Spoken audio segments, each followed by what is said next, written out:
Hi, and welcome to today's daily reading, which is for the 23rd of March. And today's reading is coming from Each Day a New Beginning, Daily Meditations for Women, author unknown. March 23rd starts with a quote from someone whose initials are SH. On occasion, I realise it's easier to say the Serenity Prayer and take that leap of faith than it is to continue doing what I'm doing. I'm going to read that again. On occasion, I realise it's easier to say the Serenity Prayer and take that leap of faith than it is to continue doing what I'm doing. The pain of change is a reality, but so is the pain of no change. When change is called for, in spite of our desires, let me start again because I got my commas and my full stops in the wrong place. Okay, the pain of change is a reality, but so is the pain of no change when change is called for. In spite of our desires, changing others will never be an option, whereas changing ourselves takes only a decision and is a choice always available. We can take an inventory for a moment. What are we presently doing that makes us ashamed or angry or fearful? We can let go of that behaviour and responsibly choose a new tack.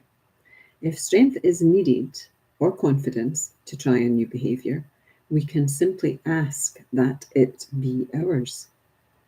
The third step promises that our lives are in God's care and our needs are always being attended to, not always our wants, but in every instance our needs. Most of our struggles, today as in the past, are attached to persons and situations we are trying to forcibly control.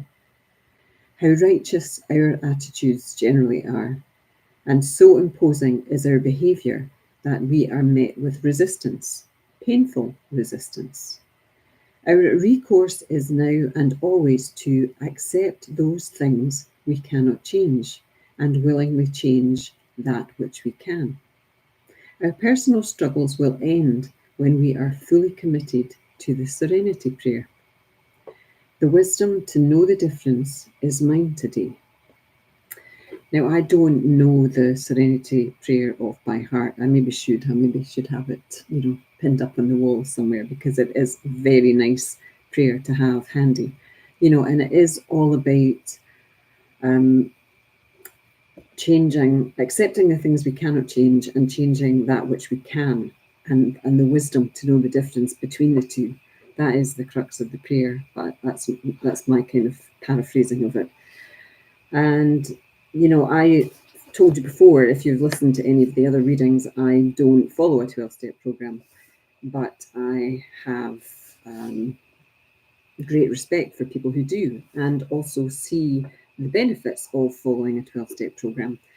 Now, for people who do not believe in God of any sort, the third step, which apparently promises that our lives are in God's care and our needs are always being attended to, that might be difficult for some people to get beyond. They might struggle to get to the fourth step because this third step might trip them up even. So for me, when people say I don't believe in God, it's trying to get them to look at, is there something that they believe in that is bigger than them? Do they really believe that they're just this person who is born, who lives, who dies, and there's no bigger picture? I think very few people, if they were very honest with themselves, would say that. But an atheist would say that to me, I suppose. And I know that I struggled with the word God and the religious aspect of God for a few years. Having been brought up in the church, I was very committed to God.